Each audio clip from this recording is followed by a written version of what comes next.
Hello hi friends, welcome to the channel. कैसे हैं आप लोग? आई होप आप लोग बहुत अच्छे होंगे। तो फ्रेंड्स, आज मैं जो रीडिंग आप लोगों के लिए लेकर आई हूँ वो है कुछ ऐसे मैसेजेस जो आपके पर्सन की तरफ से आपके लिए हैं। ये पर्सन कोई भी हो सकते हैं, आपकी सोलमेट कार्मिक कनेक्शन भी हो सकता है, कोई पास्ट कार्मिक कनेक्शन भी हो सकता है, या फिर ये आपका ट्विन फ्लेम कनेक्शन भी हो सकता है। देखिएगा अकॉर्डिंगली ये कहाँ पर रीडिंग फिट बैठती है आपको। सो चलिए अभी हम रीडिंग को स्टार्ट करते हैं। उससे पहले एक बात दोस्तों, अगर आप टैरो रीडिंग कोर्स को ज्वाइन करना चाहते हैं तो इंतज़ार किस बात का कर रहे हैं? आइए और ज्वाइन करिए और एक अपना एक बहुत अच्छा करियर आप इसके अंदर सेट कर सकते हो। तो चलिए चलते हैं, साथ साथ सीखते हैं टैरो रीडिंग और करते हैं अपना एक अच्छा फ्यूचर सेट। ठीक है, तो आइए और सीखिए। बहुत सारे लोग सीख रहे हैं, ठीक है, तो अच्छा लग रहा है, मज़ा आ रहा है लोगों को, तो आप भी आइए, वाई नॉट। ठीक है, और एक मौका दीजिए। Certified tarot card reading courses हैं ये, ठीक है। तो आइए मेरे पास, और आप हीलिंग भी जो है मुझसे ले सकते हैं अगर आपको चाहिए तो, किसी भी आपके इशू को लेकर। अगर कोई भी आपके कनेक्शन में प्रॉब्लम है या आपके हेल्थ वाइज प्रॉब्लम है या किसी भी प्रकार की प्रॉब्लम है तो आप हीलिंग बुक कर सकते हैं मेरे साथ। साथ ही साथ आप कर सकते हैं पर्सनल रीडिंग बुक। अगर आप चाहते हैं अपनी जर्नी पर, अपने कनेक्शन पर फुल क्लैरिटी या गाइडेंस, तो आप मेरे साथ ज़रूर से एक रीडिंग बुक करके देखिए, आपको मिलेगी फुल क्लैरिटी।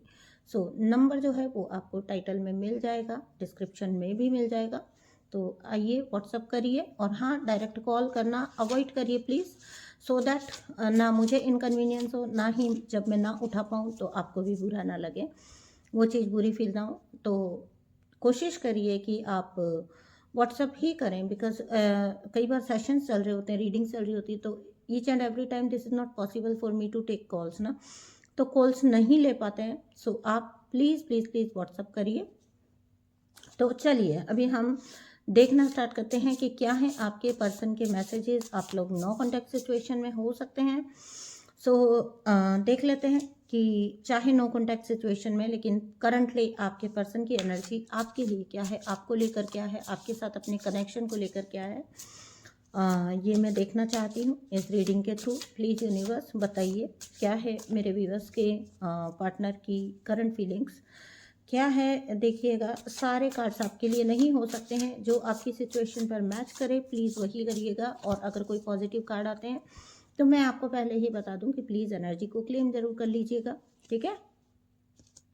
सारी कहानी को खुद पर अप्लाई मत कीजिएगा, कुछ कार्ड्स दूसरों के लिए भी होते हैं, क्योंकि ये एक जनरल रीडिंग होती है, तो यहाँ पर सब कुछ आप खुद पर अप्लाई नहीं कर सकते हैं, ठीक है। तो चलिए अभी हम स्टार्ट करते हैं। थोड़ा सा प्रे करिए आपके पर्सन की करंट एनर्जी निकल के आ सके, आपके लिए उनकी क्या सोच है, क्या वो सोचते हैं, क्या वो जो है उनकी फीलिंग्स हैं, क्या उनकी करंट सिचुएशन है। जो कुछ भी निकल के आ जाए आपके पर्सन के लिए वो हम लेंगे। देखिएगा कहाँ पर ये आपके साथ रिजोनेट होती है रीडिंग, और उतना ही लीजिएगा। Thank you so much, thank you so much dear divine. अच्छा, I can't make you happy. So this person, देखिए क्या है, ये पर्सन जो है वो इन्फीरियरिटी कॉम्प्लेक्स से ग्रस्त हो सकते हैं, ठीक है। आपके पर्सन जो है वो कहीं ना कहीं किसी सिचुएशन में है और वहाँ पर उनको इन्फीरियरिटी कॉम्प्लेक्स इस टाइप से हो सकता है कि मतलब वो आपको खुश नहीं रख पाएंगे, ठीक है। वो आपको खुश नहीं कर सकते, ठीक है। अब किसी भी इंसान की खुशी किस चीज़ में होती है? इसके बाद सेकंड कार्ड है just why do I feel so lost, ठीक है। ये कार्ड फ्लिप होके आ गया इसलिए मैंने ले लिया, एक वन बाय वन ही पढ़ना था मुझे कार्ड। सो ये जो कोई भी पर्सन है, जिन भी लोगों के साथ ये कहानी मैच होगी, ये पर्सन जो है ये या तो फैमिली प्रेशर में है, ठीक है, या फिर इनके फाइनेंसेस कुछ ठीक नहीं है। सो ये जो है ये अपने आप में ही कुछ ऐसा सोच रहे हैं कि जैसे ये ना अपने पार्टनर को या आपको, ठीक है, आप बहुत कुछ अच्छा डिज़र्व करते हैं एंड ये आपको वो लेवल पर नहीं फुलफिलमेंट दे सकते। तो इनको लगता है कि जो कुछ भी खुशियाँ आप डिज़र्व करते हो, जैसा भी कमिटमेंट आपको चाहिए, जैसा भी रिलेशनशिप में आपको चाहिए सिनेरियो, वो ये आपको नहीं दे सकते हैं। तो ये आपको पर्सन बोलना चाहता है, इनको रिग्रेट है इस बात का कि रिलेशनशिप में जो इनको देना चाहिए वो ये नहीं दे सकते हैं। यानी कि अगर आप इनको कांटेक्ट करते हैं तो मैं जहाँ से ये देख पा रही हूँ, ये पर्सन ना बहुत अपने आप को पीछे खींच लेता होगा, ठीक है। This is not an evil energy, कोई डिसेप्शन की एनर्जी नहीं है, कोई धोखे की एनर्जी नहीं है। ये एनर्जी वैसी है जहाँ पर इंसान अपने कदमों को कुछ पीछे खींच लेता है कि नहीं, वो आपको वो चीज़ें नहीं दे सकता है जो आप डिज़र्व करते हो, वो लाइफ आपको नहीं दे सकता है जो आप डिज़र्व करते हो। आपको खुश नहीं रख पाएगा ये पर्सन, इनको लगता है।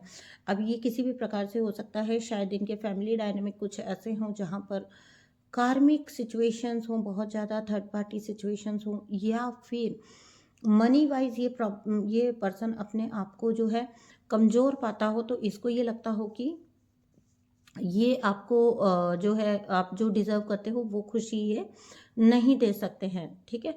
तो यहाँ पर ये पर्सन इस वजह से ये मतलब खुद की ही लाइफ में लॉस्ट है, ठीक है। ये हो सकता है अपने फाइनेंस को ठीक कर रहे हों, या ये अपनी थर्ड पार्टीज़ के साथ जूझ रहे हों, तो ये अपने ही उसके अंदर बहुत ज़्यादा परेशान है, अपने ही जो लाइफ है उसके अंदर बहुत ज़्यादा परेशान है, लॉस्ट है, ठीक है। इनको शायद थर्ड पार्टीज़ निकलने ही नहीं दे रही हैं अपने जो लूप्स हैं, साइकिल्स हैं उनमें से। तो ये पर्सन कहना चाहते हैं कि अगर आप इनका वेट कर रहे हैं तो ये कहना चाहते हैं कि I am not the right person, I am not the deserving person. Basically मैं जो कहना चाहूँगी वो ये कहना चाहूँगी कि कोई भी इंसान अगर कुछ अच्छा करे तो आगे के रास्ते अपने आप अच्छे हो सकते हैं, लेकिन शायद ये व्यक्ति थोड़ा सा मोटिवेशन लैक कर रहा है अपनी लाइफ में, उतना मोटिवेटेड ये नहीं फील कर रहे हैं।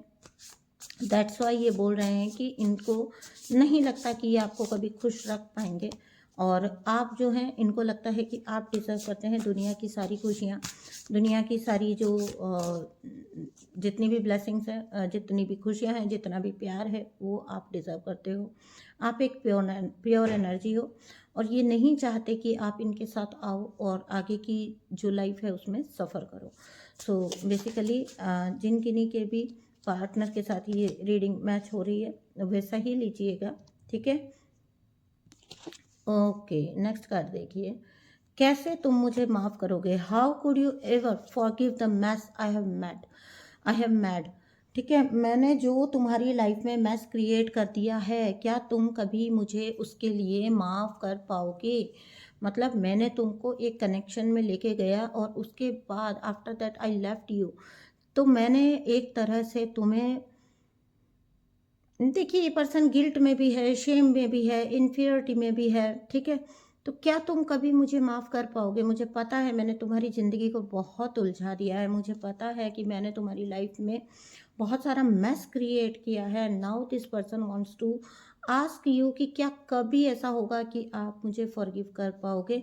जो कुछ भी मैंने आपके साथ कर दिया है, या जो कुछ भी मैंने आपको दिया है इस लाइफ में, ठीक है, या इस कनेक्शन में, उसको आप कभी फॉरगिव कर पाओगे? ये पर्सन आपको पूछ रहा है, मतलब ये अपने ख्यालों में सोचता होगा कि अगर कोई किसी के साथ इतना मतलब गलत हो जाए तो क्या वो कभी माफ़ कर पाएगा? बिकॉज़ यहाँ पर ये एक चीज़ ये भी शो करता है कि इस पर्सन को ये तो आइडिया है कि आप कितना हर्ट हुए हो इनके किसी भी स्टेप की वजह से, इनके किसी भी डिसीज़न की वजह से, या इनके किसी भी बैक ऑफ करने की वजह से आप कितने हर्ट हुए हो।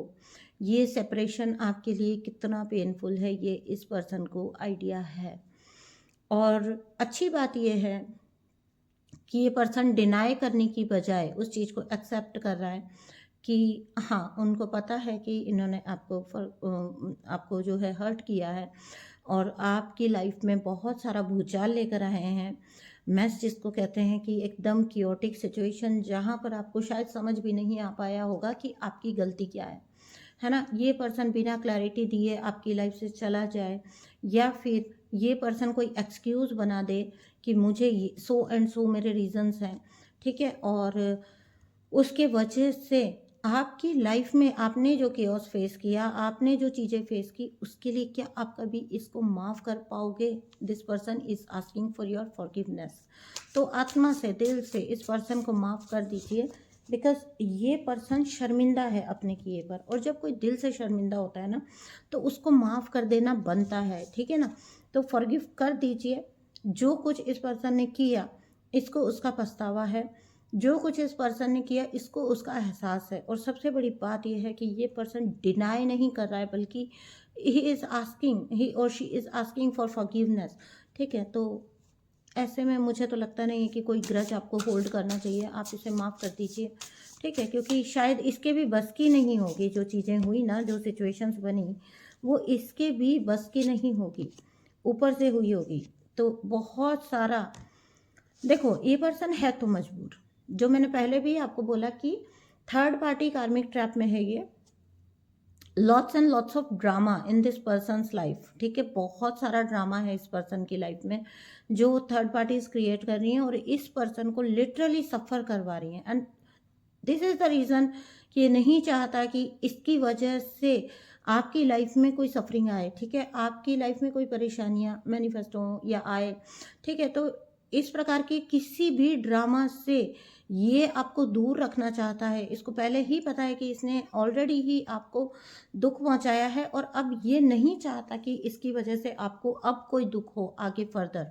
तो अपने फैमिली ड्रामा से या अपनी लाइफ के ड्रामा से, ठीक है, ये आपको दूर रखना चाहता है। मे बी कुछ ऐसे आपको, अगर मतलब ये भयभीत एनर्जी हो सकती है, डरा हुआ इंसान हो सकता है। ठीक है, डरा हुआ है ये पर्सन, और कहीं ना कहीं इसी वजह से ये एक्शन नहीं ले पाता है। क्यों? क्योंकि इसको लगता है कि ऑलरेडी ही ये खुद इतना ड्रामा झेल रहा है अपनी लाइफ में, और अगर इसने आपको भी इन्वॉल्व कर लिया तो आपकी जो है, इसको डर लगता है, मतलब इनकी सोच बता रही हूँ, इनको लगता है कि आपकी धज्जियाँ उड़ा दी जाएंगी। ठीक है, इतने भयंकर कार्मिक है इनके, इतने भयंकर कार्मिक लोगों के बीच में ये फंसा हुआ है। ठीक है, तो ये नहीं चाहता कि आप किसी भी प्रॉब्लम में हो। ऑलरेडी ही इनको लगता है कि इन्होंने बहुत मैस कर दिया है आपकी लाइफ, अब ये और पर्सन नहीं करना चाहता है। व्हाट डू यू सी इन मी? तो अगर ये पर्सन कहना चाहता है कि अगर इतने के बावजूद भी आप इसके लिए वेट करते हो, या जब ये आए तो आप इसे एक्सेप्ट करते हो, तो इसको ये नहीं पता कि आपने इसमें ऐसा क्या देखा। देखिए, अगर तो ये आपका ट्विन फ्लेम है ना, तो आपने इसके अंदर जो डिवाइन लाइट देखी ना, वो डीएम को एहसास भी नहीं होता है कि उनके अंदर जो है कोई डिवाइन लाइट है।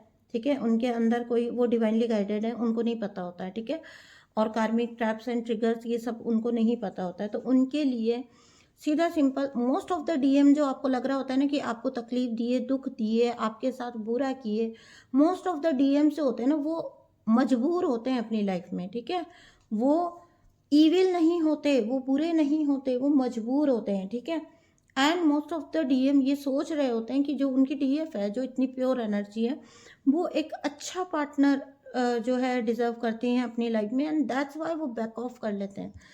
तो यहाँ पर कोई ऐसा ही पर्सन मैं देख पा रही हूँ। ये पर्सन को रिग्रेट है, ये पर्सन को दुख है जो कुछ इन्होंने किया, एंड ये पर्सन आपको चाहते हुए भी नहीं चाहते हैं। ठीक है, क्यों? क्योंकि इनकी लाइफ का जो ड्रामा है वो ये नहीं चाहते हैं कि आपको भी उसमें ये घसीट के ले जाए। तो इनका बिल्कुल ऐसा कोई मूव नहीं है कि ये आपको इनवाइट करें अपनी लाइफ के ड्रामा में पार्टिसिपेट करने के लिए, या इनके जो कार्मिक ट्रिगर्स हैं, इनके जो कार्मिक्स हैं, वो आपके भी कार्मिक का रोल प्ले करें, ये ऐसा बिल्कुल भी नहीं चाहते हैं। ठीक है, तो ये कुछ मैसेजेस आपके पर्सन के हो सकते हैं। ठीक है, आप देखिएगा, अगर मोस्ट ऑफ द टाइम आपके पर्सन बहुत मजबूर रहे थर्ड पार्टीज़ के हाथों, तो ये मैसेजेस आपके पर्सन के हो सकते हैं। नेक्स्ट जो है मिसिंग एनर्जी है, बहुत मिस कर रहा है ये पर्सन। ये एक ऐसा पर्सन है जो बहुत, मतलब अगर हम कहें कि अंदर तो बहुत पैशनेट फील करता है, ओवरवेलमिंग फीलिंग्स है, क्योंकि ऑब्वियसली ये आपकी एनर्जी भी पिक करते होंगे। When ever telepathically you ask कि मेरी क्या गलती थी, है ना, तो ये पर्सन ज़रूर उसको रिसीव करता है, उस एनर्जी को। ठीक है, लेकिन साथ ही में ये कहना चाहते हैं कि इनको पता नहीं है कि ये हैंडल कैसे करें। इनको लगता है कि इन्होंने गलत किया है, इनके लिए ओवरवेलमिंग भी है, लेकिन इनको ये पता ही नहीं है कि थर्ड पार्टी को चूज़ करने के लिए आपको क्यों दे सकता है कोई इंसान। एक रिश्ते को ख़त्म कर देने के लिए, एक कनेक्शन को ख़त्म कर देने के लिए क्या एक्सक्यूज़ बनता है? कुछ भी एक्सक्यूज़ नहीं बनता है ना। तो ये पर्सन को पता नहीं है कि कैसे हैंडल करे इस चीज़ को, बिल्कुल नहीं। ये पर्सन चाहता है कि ये चीज़ें सॉर्ट आउट करे, मतलब सॉर्ट आउट क्या करे, मतलब अपनी तरफ से क्लैरिटी देना चाह रहे हैं, अपनी तरफ से रीजंस बताना चाह रहे हैं, अपनी तरफ से एहसास है ये बताना चाह रहे हैं, ठीक है। फॉरगिवनेस भी चाहते हैं, लेकिन आपकी लाइफ को हेल नहीं बना, इनको लगता है कि इनके साथ आपकी लाइफ हेल बन जाएगी, वो ये नहीं चाहते। तो मैं तो यही कहूँगी कि अगर ऐसा पर्सन है जो अपने ऊपर भी आपके बारे में सोच रहा है, ठीक है, बिना सेल्फिश हुए, तो आई वुड रादर से कि ये एक प्योर एनर्जी है ना। एंड मोस्ट प्रोबेबली ये कोई कार्मिक एनर्जी तो मुझे नहीं लग रहा है, कार्मिक एनर्जी नहीं है ये, कोई ट्विन फ्लेम सोलमेट कनेक्शन है, ठीक है। हाई लेवल सोलमेट कनेक्शन हो सकता है। देखिएगा आपकी सिचुएशन में ये कहाँ पर किस पर्सन के साथ फिट बैठ रहा है, ये पर्सन क्या रहा है। Okay, I have to let you go to find myself, मुझे तुम्हें लेट गो करना ही होगा या करना पड़ा, क्यों? क्योंकि देखिए मैंने बोला था ना ये ट्विन फ्लेम सोलमेट कार्ड है। ये पर्सन खुद अपनी आत्मिक यात्रा पर है और शायद ये इस अंडरस्टैंडिंग पे आ रहा है कि पहले मैं खुद को तो खोज लूँ, खुद को तो ढूंढ लूँ, खुद को तो पा लूँ, है ना। तो आपको जाने देकर ही ये खुद को ढूंढ पाएगा, यानी कि कहीं ना कहीं ब्रेन से ये आपको निकालना चाहते हैं, ये आपकी सोच से, आपकी याद से छुटकारा चाहते हैं, ताकि ये अपने आप को सर्च कर पाए, ढूंढ पाए, अपने आप को देख पाए कि मैं क्या हूँ, है ना, और मैं क्यों हूँ, क्यों सह रहा हूँ ये चीज़ें, ठीक है। तो कहीं ना कहीं सोल सर्चिंग की यात्रा है इस पर्सन की। मैंने बोला ही था ना अभी कि मुझे ये कार्मिक तो नहीं लग रहा है, नार्सिसिस्ट तो नहीं लग रहा है मुझे, तो ये इंसान, जो इंसान खुद की इनर जर्नी पर जाना चाहता है, नार्सिसिस्ट कभी ये सोचता ही नहीं है कि उसको किसी सुधार की ज़रूरत है, उसको किसी सोल सर्चिंग की ज़रूरत है। वो तो परफेक्ट है भाई, वो तो परफेक्ट पैदा हुआ है, उसको उसकी बराबरी कोई नहीं कर सकता।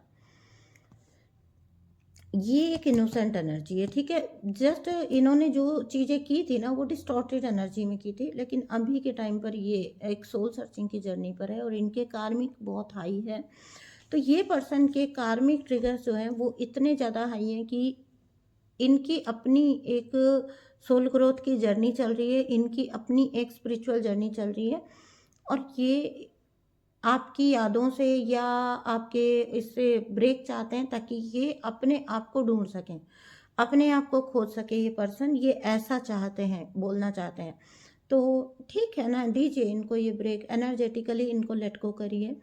देखिए ये पर्सन जो है ये आपसे एनर्जेटिकली पूरी तरह कमिटेड है, और मुझे लगता नहीं कि ये पर्सन कभी भी लेट गो होगा आपसे, ठीक है। आप अभी के लिए इनकी एनर्जी को लेट गो करिए, ताकि आप भी अपनी लाइफ में अपनी ग्रो कर पाएँ और ये भी अपनी लाइफ में आगे ग्रो कर पाए, ये भी अपनी कार्मिक रिलीज़ कर पाएँ। तो इनको ये एहसास तो हो गया है कि अपनी जो जर्नी है उसको समझने के लिए या अपने कार्मिक लूज़ करने के लिए इनको एक बार के लिए आपसे ब्रेक लेने की ज़रूरत थी, इसीलिए इन्होंने वो ब्रेक लिया, ठीक है। जब कोई आपका ऐसा पार्टनर होता है जो इतना लॉयल होता है, जैसी बातें निकल कर आई हैं, आपको 100% उसका साथ देना है, एनर्जेटिकली देना है। यहाँ पर कुछ भी मैं ऐसा नहीं बोल रही हूँ कि आपको 3D में जाकर देना है, कोई ज़रूरत ही नहीं है, ठीक है। आपको एनर्जेटिकली उस व्यक्ति को उसकी सोल सर्चिंग में जो है देना है साथ, ठीक है। अब मैं इसका आपको बता देती हूँ एक एग्जाम्पल, एनर्जेटिकली जो कट ऑफ की बात मैं कर रही हूँ, ठीक है। तो मेरी एक फ्रेंड है, ओके, जब when I was going through with my things ना, जब मैं अपनी चीज़ों से गुजर रही थी, ही वॉज ऑलवेज देयर, दे, है ना, मतलब वो हमेशा, चाहे अगर मैं किसी लो फेज में हूँ तो मेरी बात सुनना, समझना, मुझे थोड़ा वापस से बताना, बोलना, मतलब बात करना। देखिए एक वक्त ऐसा होता है जब आपसे कोई बात कर ले उतना ही इनफ होता है ना। तो उनका हमेशा सपोर्ट रहा, है ना। एंड व्हेन टाइम कम्स कि उनका जो लो फेज आया, ठीक है, मैं तो निकल गई उस सिचुएशन से, and I am always thankful for that, है ना। मैं हमेशा उनका शुक्रगुजार हूँ कि मतलब ठीक है, दुख के समय में अगर कोई आपका साथ देता है ना, बुरा वक्त होता है तो सिर्फ आपको कोई सुन ले उतना ही काफ़ी होता है। तो जब उनका एक ऐसा फेज़ आया जब बहुत भयंकर उनको ट्रिगर आया, मतलब बहुत भयंकर का कह दूँ कि भयंकर ही, ठीक है। एट दैट टाइम ना, देखिए डिवाइन कैसे बोलते हैं, मतलब कैसे आपको किसी की सोल ग्रोथ करवाते हैं, ठीक है। तो मेरा, क्योंकि मैं ऑलरेडी बहुत कुछ सफ़र कर चुकी थी और मेरा जो चल रहा था, मेरा फाइनल कार्मिक रिलीज का फेज़ था वो, ठीक है। तो मैं तो कर्मा बैलेंस कर चुकी थी, वो मुझे हेल्प कर रहे थे लास्ट का जो फेज़ होता है उसमें, फाइनल फेज़ में। लेकिन जब उनका एक दौर आया, आई डिसाइडेड, मैं अपने दिल से बोल रही हूँ, मैंने अंदर से ही डिसाइड किया कि नहीं, इन पर कुछ चीज़ आई है और ये बहुत दुखी है, बहुत अपसेट है, तो मैं I will always be there for you ना। मतलब मैंने उनको बोला कि ठीक है, आपको कभी कोई बात करनी है या कुछ भी परेशानी है, मेरे लेवल पर जो मैं कर सकती हूँ तो आप मुझे बता सकते हो, ठीक है। ये हुआ, बट आफ्टर दैट पता है एक बहुत स्ट्रेंज चीज़ मैंने नोटिस की, वो ये की मैंने कि जब जब उनके उनका कोई भी ऐसा टाइम आता था जब मैं उनको सपोर्ट करने के लिए कोशिश करती थी, उनसे बात करने की, आपको पता है ऐसा वो व्यक्ति जो हैं, कैसे मैं आपको बताऊँ ये बात, वो व्यक्ति कुछ ऐसी बात कर देते थे, ठीक है। जैसे कुछ लोग नहीं होते कि अपनी परेशानी में जाते हैं तो फिर वो बिल्कुल ही ऐसे अजीब से हो जाते हैं ना, तो वो ऐसे हो जाते थे कि वो बिल्कुल जैसे मतलब मेरे लिए उनको उनकी बात को सुन पाना, झेल पाना ही मुश्किल हो जाता था, ठीक है। तो हर बार ना मैं किसी वजह से उनसे डिस्कनेक्ट कर दी जाती थी यूनिवर्स के थ्रू, मैं तो इसको सिंपली यही कहूँगी। 2-3 बार ऐसी चीज़ें हुई कि whenever I try to support him और लिसन टू हिम या कुछ भी, तो कुछ ऐसी बात हो गई उनके द्वारा कि मैं खुद ही बैक ऑफ कर गई, पीछे हट गई कि नहीं, ठीक है। उसके बाद मुझे ये बात समझ आई कि उनका कार्मिक रिलीज स्टार्ट हुआ है, उनका सोल ग्रोथ, उनका dark night of the soul है ये। मुझे बाद में ये बात अंडरस्टूड हुई। मेरा जो था, मेरा तो फाइनल कार्मिक रिलीज था, तो उनके थ्रू मुझे सपोर्ट दिलवा दिया यूनिवर्स ने, क्योंकि उस टाइम मुझे सच में सपोर्ट की ज़रूरत थी। मैं अपनी पूरी एक जर्नी कर, मतलब लगभग फिनिश तो कभी भी नहीं होती है जर्नी, लेकिन एक अच्छी खासी जर्नी अचीव कर चुकी हूँ मैं। उसके बाद जब मेरा फाइनल कार्मिक रिलीज है तो मुझे यूनिवर्स ने उनको अपॉइंट किया था कि वो मुझे सपोर्ट दें इस टाइम पर, जब कभी मैं लो फील करूं, जब कभी बहुत एक ऐसा दौर भी आता है बीच बीच में। लेकिन जब मैं उनको सपोर्ट करना चाहती थी as a friend, it always happened कि कोई ना कोई बात ऐसी हो जाती कि मैं उस जगह से मतलब हटा दी जाती यूनिवर्स के through. And after that I understood कि भैया ये पर्सन जो है, इनका तो अभी स्टार्ट है, इनका तो अभी स्टार्ट हुआ है, और इनका ये जो फेज है ये dark night of the soul है। तो मुझे इसमें, आपको भी पता है कि dark night of the soul जब आता है तो सोल फैमिली को हटा दिया जाता है, दूर हटाया जाता है। Dark night of the phase में, dark night of the soul में बिल्कुल अकेला किया जाता है इंसान को, ताकि वो अपनी सोल सर्चिंग करे, अपने सेल्फ को पहचाने। मुझे इस तरह से डिवाइन प्लान समझ आया। तो ये होता है, ये चीज़ें की जाती हैं। तो कभी कभी हम बोलते हैं ना बहुत सपोर्ट मिल गया, और कभी कभी हम बोलते हैं ना कि कोई भी नहीं था। तो वो आपका वो फेज था जब यूनिवर्स चाहते थे कि आप अकेले चीज़ों को फेस करो और आप समझो, खुद को सर्च करो और खुद के लिए खुद ही सॉल्यूशन ढूंढो, सो दैट आप स्ट्रांग बनो। तो मैं समझ गई कि ये उनके टेस्टिंग पीरियड चल रहे हैं, और उसमें मैं कौन होती हूँ हेल्प एंड सपोर्ट करने वाली। एंड उसके बाद मैंने अपना स्टेप पीछे ले लिया। यूनिवर्स से ऊपर कुछ नहीं है, universe is a very strict teacher. तो वो अगर मैंने जिद लगाई तो वो मेरी वाट लगा देंगे ठीक है। तो मैं यूनिवर्स से बाय द वे डरती नहीं हूँ, बहुत प्यार करती हूँ, ठीक है। तो ये कुछ मैसेजेस थे आपके पर्सन के, इस तरह से समझना होता है हमको जर्नी में, ठीक है। मैंने इसलिए आपको ये एग्जांपल दिया।